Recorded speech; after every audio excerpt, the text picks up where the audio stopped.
یہ صدقے اور واسطے وغیرہ ان کی کوئی مضبوط روایتیں موجود نہیں ہیں، کمزور روایتیں ہیں، ان کا سہارا انہوں نے لیا ہوا ہے۔ صحیح بخاری، امام بخاری رحمۃ اللہ علیہ باب باندھتے ہیں، بخاری کے اندر حدیث نمبر 2897 ہے، کتاب الجہاد وسیر۔ باب کیا دیکھیں امام بخاری نے باندھا ہے، باب من استعان بالضعفاء والصالحین فی الحرب۔ امام بخاری کا باب دیکھیں، باب ہے اس بیان میں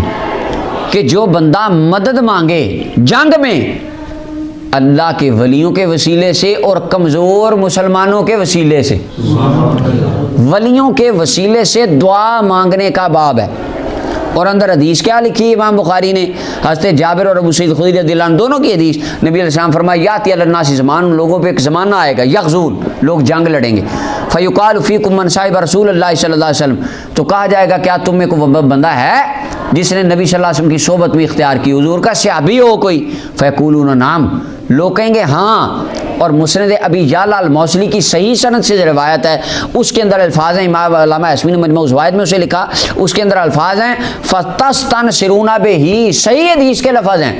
فرمایا وہ سارے قافلے قبیلے والے جماعت والے جنگ والے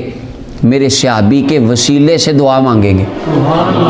کہ اللہ ہمیں یہ تیرے نبی کا صحابی موجود ہے، اس کے وسیلے سے ہمیں فتح عطا فرما۔ حضور فرماتے ہیں فَتُنْصَرُوا، اور بخاری کے لفظ ہیں فَيُفْتَحُ لَهُمْ، میرا رب ان کو فتح عطا فرما دے گا۔ اب صحابی کی ذات کے وسیلے سے دعا مانگی جا رہی ہے، یا اللہ ہمیں تیرے حبیب کا ایک صحابی ہے، اس کے وسیلے سے دعا کر رہا ہوں، اللہ تو دعا کو قبول کر لے۔ اور آج اگر میں کہہ دوں یا اللہ داتا صاحب کے وسیلے سے دعا قبول کر لے، تیرے نیک بندے ہیں، امام بخاری کہہ رہے ہیں نیک بندوں کے وسیلے سے، اگر میں کہہ دوں تو شرک ہو گیا، تو امام بخاری نے تو پورا باب باندھا ہے، امام بخاری کیا ہوں گے؟